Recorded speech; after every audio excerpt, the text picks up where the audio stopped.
आज हम बात करेंगे इजराइल, ईरान और अमेरिका युद्ध को लेकर। मिडिल ईस्ट में तबाही देखने को मिल रही है, लेकिन इसी बीच सवाल उठ रहे हैं कि इसका भारत पर क्या असर देखने को मिल रहा है, क्योंकि यहाँ पर जो तेल संकट है वो भी गहराता जा रहा है। पूरी दुनिया पर जो तेल संकट है उसका असर देखने को मिल रहा है। अब यहाँ पर इस मामले की ज्यादा जानकारी के लिए हमारे साथ जुड़े हैं जाने माने अर्थशास्त्री आकाश जिंदल साहब। उनका स्वागत है। सर, आपका बहुत बहुत स्वागत है आज इस प्लेटफॉर्म पर। धन्यवाद।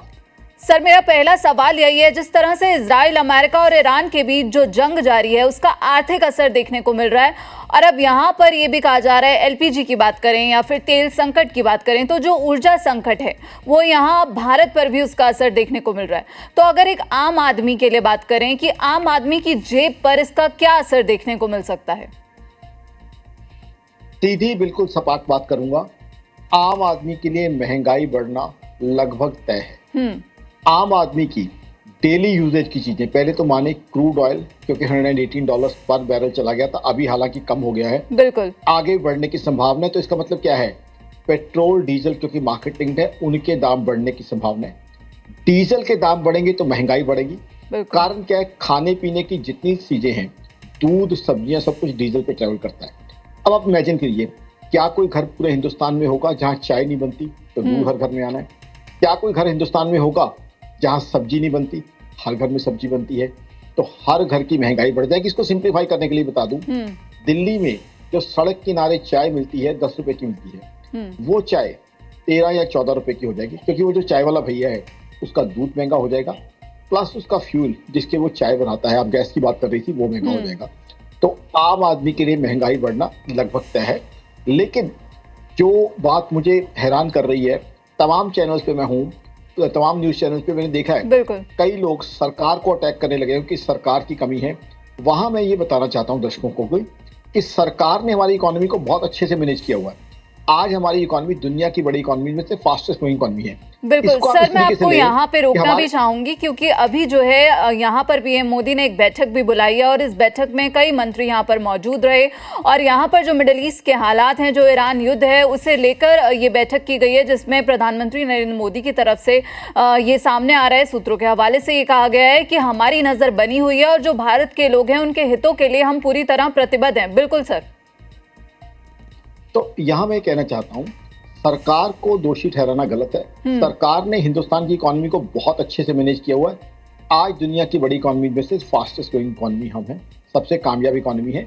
इसको देसी भाषा में इस तरीके से लें कि घर के अंदर सब कुछ ठीक है, लेकिन घर के बाहर आंधी आई जिससे घर के सदस्यों को कुछ नहीं मिलना, घर के मुखिया उसको लेकर कुछ नहीं कर सकते थे। अब उस आंधी की वजह से नुकसान तो होगा ही होगा। अब घर के मुखिया यानी हमारे प्रधानमंत्री साहब, उनकी टीम क्या कर सकती है? उस आंधी से जो होने वाला नुकसान है उसको रिड्यूस करने की कोशिश कर सकते हैं। उसको जो है कहीं ना कहीं कॉन्टिंजेंसी कंट्रोल, या जिसे कहें कि ऐसा समय आ गया है कि नेगेटिव समय आ गया है कि उस समय जो है डैमेज कंट्रोल एक्सरसाइज कर सकते हैं, क्राइसिस मैनेजमेंट कर सकते हैं, वो ये सरकार करेगी। तो इसलिए सरकार को इसमें दोषी ठहराना, बीजेपी को दोषी ठहराना गलत है। तो सर यहाँ पर अगर हम बात करें, जो हालात हैं जो अभी तनावपूर्ण बने हुए हैं, क्योंकि हॉर्मुज़ स्ट्रेट जो है इस पूरे तनाव की जो है जड़ यहाँ पर बना हुआ है। वहाँ पर ईरान ने चेतावनी दी है कि हम कोई भी तेल टैंकर ले जाने नहीं देंगे। अब इसी बीच यहाँ पर जो है भारत सरकार की तरफ से एक इमरजेंसी मीटिंग ही इसे कहेंगे, वो बुलाई गई और इसमें कई बातें निकल कर सामने आई। लेकिन यहाँ पर अब भारत सरकार किस मिशन पर लगी हुई है, और क्या भारत सरकार के पास मास्टर प्लान तैयार है अगर तेल का संकट आता है, अगर कोई ऊर्जा संकट आता है? क्योंकि हम देखते हैं कि घर से लेकर जो भी हमारे जो भंडार हैं उनमें हमें इसकी जरूरत पड़ती है। तो ईंधन, चाहे वो गैस की फॉर्म में हो या फिर तेल की फॉर्म में हो, उसकी हर जगह जरूरत है। जी, मैं जो सरकार को सजेस्ट कर रहा हूं तमाम न्यूज चैनल्स के जरिए, और आपके प्लेटफॉर्म भी, आपका प्लेटफॉर्म बहुत एक प्रसिद्ध और इज्जतदार प्लेटफॉर्म है, इसके थ्रू भी सरकार को मैं यही रिकमेंड कर रहा हूं, ऑल्टरनेटिव सोर्सेज से आप क्रूड ऑयल और गैस लीजिए। मिडिल ईस्ट एक बड़ा सोर्स है, वेस्ट एशिया एक बड़ा सोर्स है, बट और भी सोर्सेज हैं, रशिया है, कई और सोर्सेज हैं, यूएस है, वहां से लिया जा सकता है। वहां से मानता हूं इंपोर्ट करना उतना आसान नहीं है, जो रूट है लंबा है, रूट महंगा भी है, बट आज की तारीख में हम उस सिचुएशन में तो आ नहीं सकते जो पहले वाली थी। कुछ ना कुछ नुकसान तो होगा। एबिलिटी ये है कि नुकसान कितना कम होता है। इस सरकार ने पहले भी क्राइसिस मैनेज किए हैं।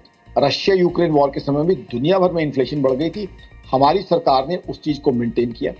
कोरोना के समय भी मैनेजमेंट की, रशिया यूक्रेन वॉर के समय यूएस जैसी इकोनॉमी की जीडीपी ग्रोथ 2 क्वार्टर नेगेटिव में चली गई थी, लेकिन हिंदुस्तान बदस्तूर बढ़ता रहा।